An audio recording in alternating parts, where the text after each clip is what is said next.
welcome to another edition of the Atlantic Center for Independent Living podcast. I'm Donald Campbell. I'm your host, and I'm here with our first ever repeat guest because she keeps writing books. She just keeps writing books, awesome books.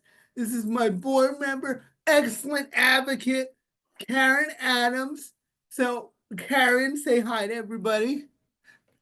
Hi, everyone, and Donald, thanks for inviting me. Yeah, so tell us about the book. So you are now a two-time author. Is this your second book? And your Yes, first book was about your son Stan, correct? And yes. and now you're let's talk about your other son because your sons are just out there doing amazing things and creating content and books. So tell us why you decided to make a second book. Well, I promised Stefan that I would, that I would write a book about him after I wrote a book about Stan. However, I was kind of stuck because I didn't know where to start as far as Stefan. But one of my sisters said, "Well, have Stefan be your co-author. He who knows the story better than Stefan." And I said, "Oh, okay." It was the best thing I could have done. Stefan ran with it. The book is the challenges and triumphs of Stefan Adams. He was my co-author. He ran with it, and it was actually the easy process. And just like Stefan also has special needs, and the book tackles the early years, the challenging times, and also the triumphs, and also testimonials from people who know Stefan, and also a list of resources, and also a list of some words of wisdom for parents who have kids who are newly diagnosed. Yeah, what I love about your books is they're very short and to the point and simple. It's not like you're sitting there reading an 800-page book, which who has the time for that? I also love, I also loved that you included your son in the process because I think that's a real important part of advocacy. Because I know a lot of parents and guardians sometimes when they're doing stuff, they don't include the person with the disability who they're advocating for. So talk about why that's so important. And I mean, like you said, it's about his life. So he's Exactly. an important part of the story. Of course, I definitely encourage that. If your child is able to help you contribute to the book, absolutely. Stefan, like I said, he ran with it, and who knew his story better than he could, and he also had some triumphs as well. So we talked about those, and we also have pictures because I didn't want the book to just be me talking about Stefan. I wanted to be there to be pictures as well. So there's pictures and Yeah. testimonials from people who know Stefan. So I think with the combination of all those different areas, I was very pleased with the book. Yeah. So tell us, we'll start with the challenges and then we'll talk about the triumph. So what Sure. was it like with his disability and how was that journey like at the beginning? Well, Stefan, as far as he was delayed in speech, he had also some other delays, and he actually went into early intervention, and he was able to be there for a couple of years, and then he moved into a self-contained kindergarten, and he's also been in self-contained classes up until high school, which is when he actually, was pulled out for resource. But so, we had some of these early years. We noticed, some things with Stefan, and also as far as the challenges there, you know, it's something about that middle school, going from middle school into high school, and Stefan had some behavior issues, and we reached out to everybody in our village and to ask for people to ask for support, and also he had a really good doctor. So between the village and having a good doctor, it really really helped. He was also he still has counseling, and just teaching him strategies as well, which is what the counselor did. So it's really important that even when your kid is going through some behavior issues, you still have to remember you're the parent. Still, at the end of the day, you have to advocate and do everything you can, to help during And those times. what's your kind of tips for advocacy? because advocacy is tough. Navigating a system and a school system and a medical system, and also living your life and trying to take care of yourself and your responsibilities is really tough. So, but I love what you said there. At the end of the day, you're the parent. I have a variation of the same thing. I always say to the people we're helping that usually it's the individual. I say at the end of the day, it's your life. I can't want it more than you. So, what is your tip? Because people often get stuck in the unfairness or the just the frustration, and I always say you got to kind of push through, and that doesn't mean you can't make the world better as you're doing it, but like if you're waiting for everything to be perfect, you're not going to get what you need. So talk about being resilient and how to manage that stress. Well, we have SPAN, so they're really, really great as far as if you have any issues in the school, they will come and, help you advocate for your child. That was, really important. It was always nice to reach out, try to reach out to resources that are available to you. And here, living where we are, there's so many different resources. We have, Faces for Autism, we have Harder Surfing, we have 21 Down. It's just a lot of different services that are here. Either Atlantic County also, they also have a lot of different Yes, yes. areas. Yep. And also keeping them busy, both for the boys. They're boys.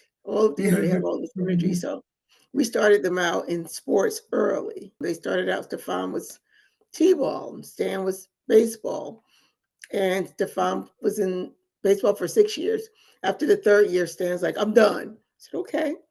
So after baseball was karate. So both boys were in karate. I spent lots of days and nights in those karate chairs, in the chairs waiting for them to finish. Stefan was in karate 15 years. Stan, I think it was about 12 years. But Stefan, at one particular point, he's like, oh, I don't want to do karate anymore. I'm like, remember, what your goal is. You said your goal is your first degree black belt. So I said, what I will do, I'll make sure you have all the resources you need to achieve that. So we had private lessons. Every time he had a black belt test, I paid for private lessons for him. So he had private lessons with one of the senseis, and she would every week go over that curriculum with him to the point where he was ready, and he tested for his first degree black belt, and he received it. Awesome. Well, I think what you said there is so important. It's so important to reach out to your sense of community. I mean, I know some people listen to this podcast who aren't in New Jersey, but go to your Center for Independent Living, Google, see Yes, what's on Facebook, ask around. You're not the only one, autism we're talking about here, but there's, so many disabilities and so many groups. And if there isn't one in your area, start one. Start one, become that resource, and you'll be surprised how many people need it. Because as Karen said, you need a village. You need people to yeah, support. You need people to vent to when it's rough. You need people to talk about and to be like, oh, don't use this program, use that program. Like, don't exactly. reinvent the wheel. Don't reinvent the wheel if you don't have to. So I really encourage people, if they don't know where to start, Googling your center, because Centers for Independent Living is nationwide, and asking about Absolutely. what different groups are there, what different activities. And I also want to highlight what Karen said because I think it's so, so important too. It's like at the end of the day, they're kids, they're boys. Because I mean, a lot of people who come into my office, especially, and they'll go, my 15-year-old with autism, and oh my God, they're doing all these things. And I'm like, yeah, it's part of their disability, but also they're a 15-year-old acting like a 15-year-old. Like we Yeah, treat people with disabilities like they're made of glass sometimes, so that exactly. they're not going through the same things we're all going through. They're boys And, with and they it do. at the They end of the do day. go Yeah. through those. Yeah. So And talk about that. Stefan, Just he, keeping the same yeah, state, like treating them like they're regular people, and saying if you want to do karate and you have a goal, stick to it. Like I just think people forget that at the end of the day. Like it's not all your disability; it's just normal challenges of life too.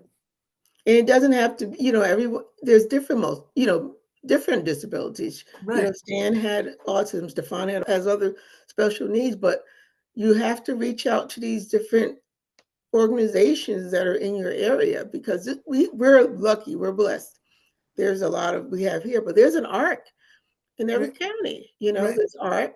You and Yes, as you mentioned, Atlantic Center. Well, there's Centers for Independent Living as well. So a right, lot right. of it is just reaching out. You know, Right. And don't wait. I mean, nobody's gonna knock on your door and be like, I heard you got a diagnosis. You gotta, and that's what Karen, I think, really drives home too, that I have noticed. Like you have to create the action. That doesn't mean people won't help you. But if you want to accomplish something and get the needs met, you have to do it. And I can just say this as somebody with cerebral palsy, if I waited around too, and my mom waited around too for everything to happen, nothing gonna happen. You constantly have to advocate and push for things, and talk about a sort. Were there were was so talk about Stefan's diagnosis. You said it was kind of different than Stan's. Talk about what you're comfortable with and how it's kind of different. And was that a challenge too? Is dealing with different kinds of disabilities? well, it's social pragmatic disorder, and it's basically, you don't have the repetition like autism, but they also challenge, is struggle with, trying to like follow different cues, social cues. So it's similar to autism, but the social piece is really important. And that can be really challenging when when they're not able to pick up on those cues. And that's where the therapy comes in. That's where the counseling comes in. Stefan still goes to counseling. He's 21. He still goes to counseling. Yes. But Everybody one should go to therapy. We should all. exactly.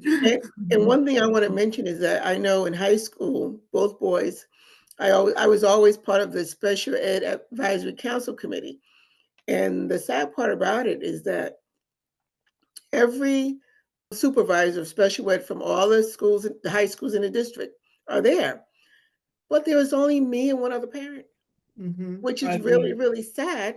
And I asked the supervisors from the different schools, high schools, and they said, well, sadly enough, Mrs. Adams, when kids with disabilities get into high schools, parents kind of become they just figure like, okay, this is the best it's going to get, and they no longer advocate. Which I told them that really should not happen because you should always advocate for your son or daughter. right, and these are where like these councils and stuff, you and I know this, and I really encourage people with disabilities and people with loved ones with disabilities to get involved in these things because these are where decisions are made. That's And right. decisions are made by people who show up to Exactly. the meetings. So I know we're all busy, but I know that you and I both have had these frustrations when you go to a number of groups that really need voices from everywhere in the disability community, and it's a lot of the same people doing the same Exactly. thing. So we are always asking for more. And a lot now there's a lot of stuff you can get involved virtually. So I really encourage people and really talk about that too, because sometimes the pushback I get is, Donald, I'm not only am I busy, but I don't belong there. I don't, what do I know about being on a special or a nonprofit board or a council. And I'm always like, no, you bring a lot because of your personal experience. So talk Exactly. about that you should have the confidence to be in these rooms and have an opinion. Exactly. Because the other thing is that if you're not at that meeting, you cannot complain about anything that is not happening for your son or daughter that you think should be happening in the school. If you're not at that meeting, you can't complain. Um, and just, as Donald mentioned, just making sure that you are advocating. Advocating is it never ends. So if your son or daughter 20, 21, no, you don't stop advocating for them. Right. You continue to advocate for them. And there's organizations that are there to help you.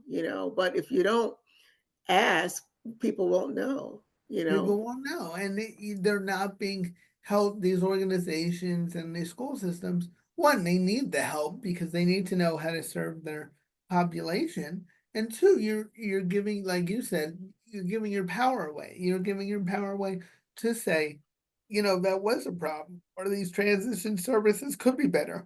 I even tell people, even if nothing changes because of your complaint or your advocacy. You laid the groundwork by putting that on record. So now the school system can't say, "Oh, I never heard of that issue. Oh, I never heard of that." It's just it's so important to, even if it's a little incremental push, to be involved in the process. Tell me about the triumphs. So like, how did they get involved with karate? I tried karate. I didn't last, so I give them a lot of credit. How did that all come about for your son? Well, I figure, they're boys, they need to stay busy, but the first 2 weeks, Donald, they were rough, and I they were not paying attention, they were just running back and forth from the karate school, and You I'm were like, like, "What am I I doing?" know. There was a older gentleman, a wise gentleman, he said, "Listen," he goes, "give it 2 weeks, and they'll be fine," and he Nice. was right. After 2 weeks, they were sitting down, they were paying attention, they weren't running back and forth, you know? So, that was a That's I what could it have just does. said, "Okay, we're not doing it," right? Right. But I said, "No, let's give it some time."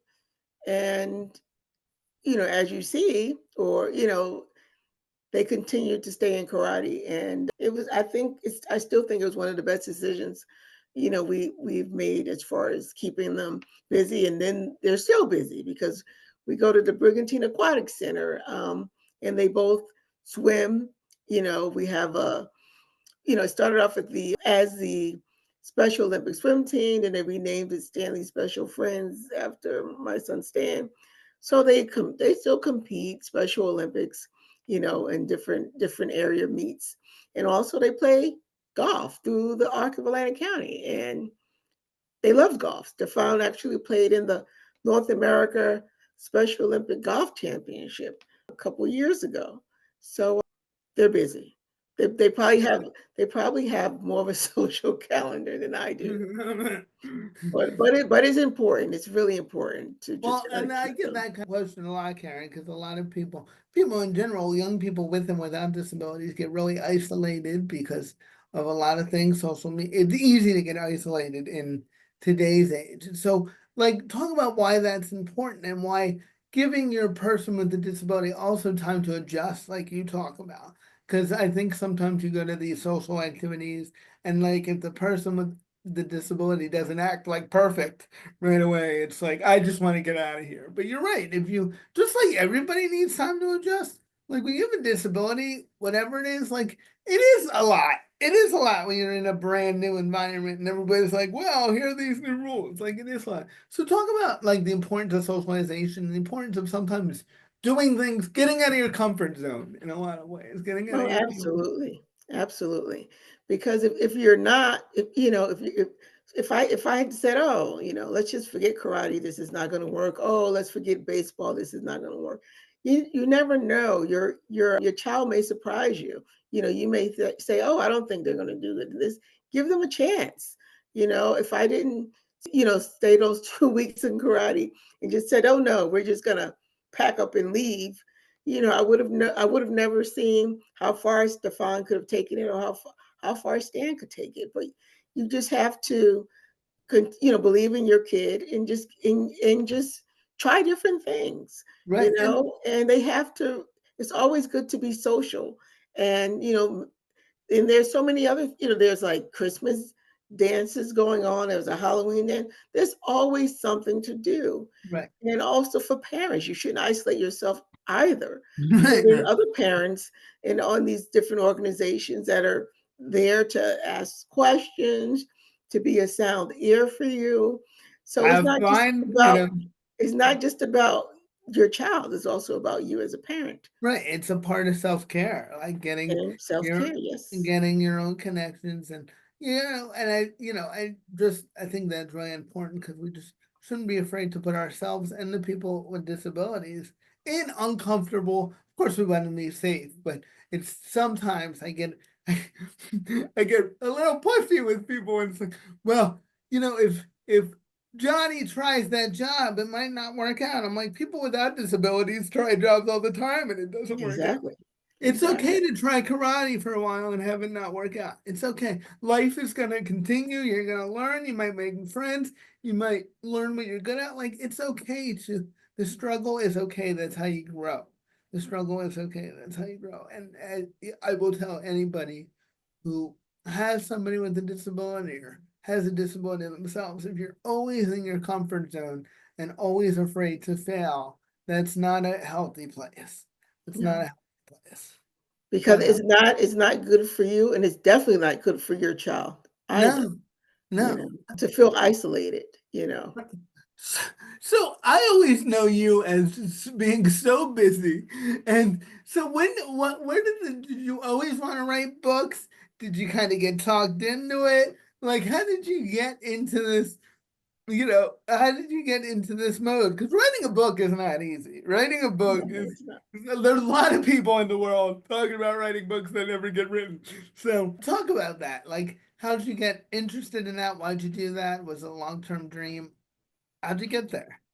Well, it actually goes back to Stan. When Stan was the first kid with autism to swim on the Absegami varsity swim team. So it started with that. Stan got a lot of attention, the newspapers, the community, everyone was just so inspired.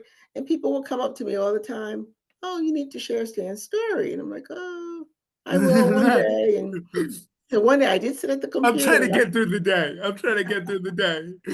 so one day I did sit at the computer and I said, "You know what?" And it just happened to be on Stan's birthday. The house was quiet. Okay, let me just see what I have. I started typing, and before I knew it, I had 10 pages. So after that, each day I would write a little bit more, write a little more, write a little bit more. And then I said, "Oh, we need some testimonials. We need some pictures."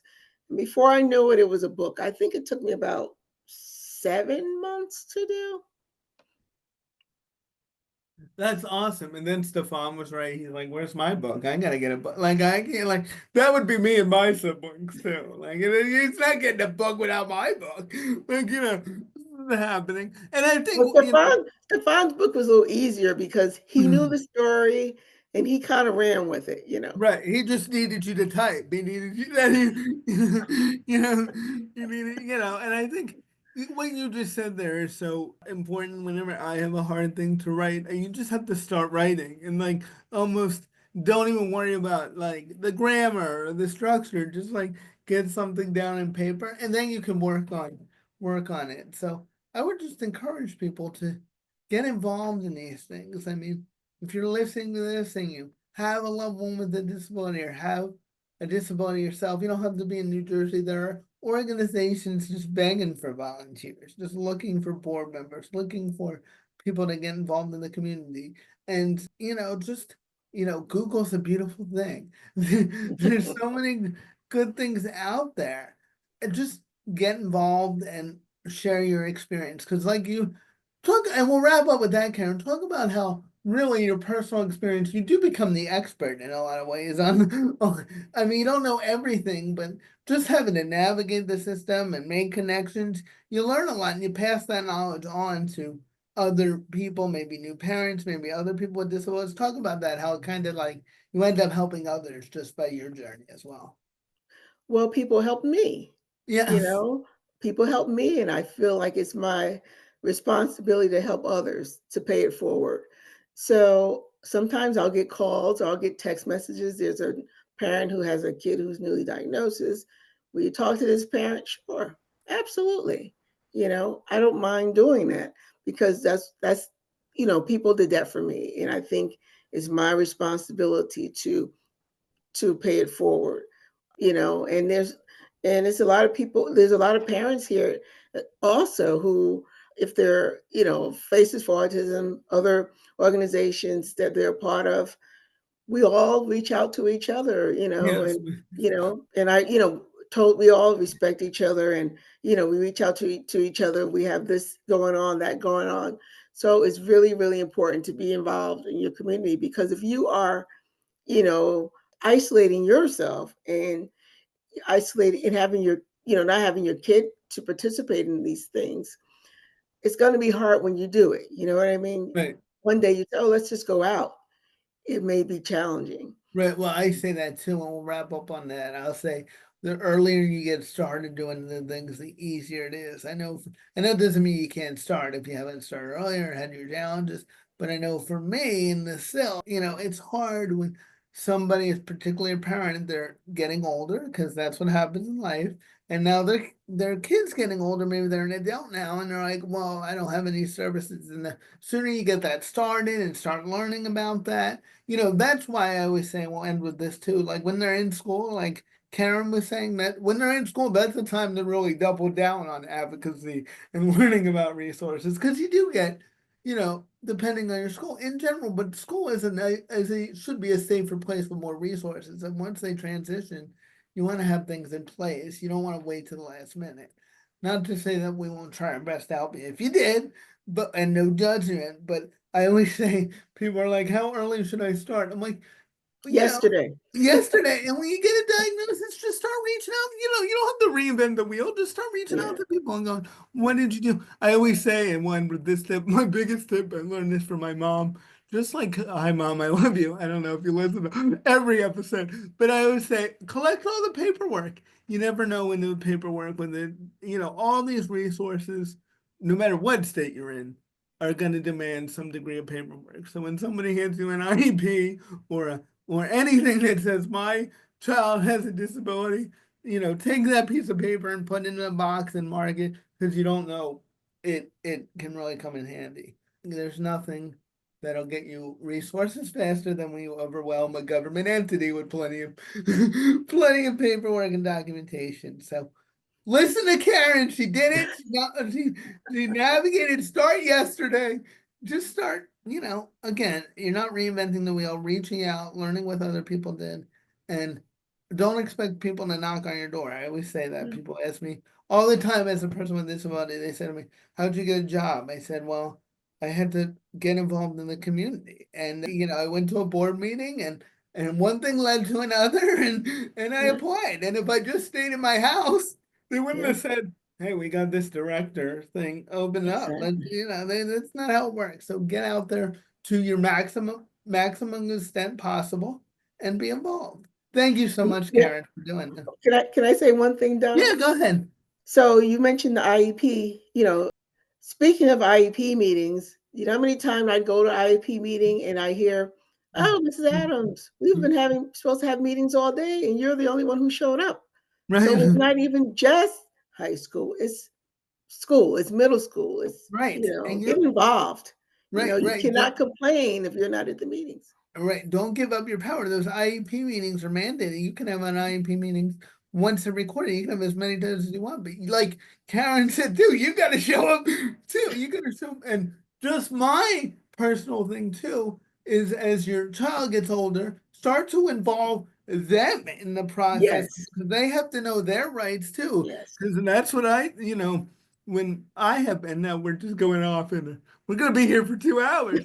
But what I tell parents is, sometimes they'll come in to see me and they'll do all the talking.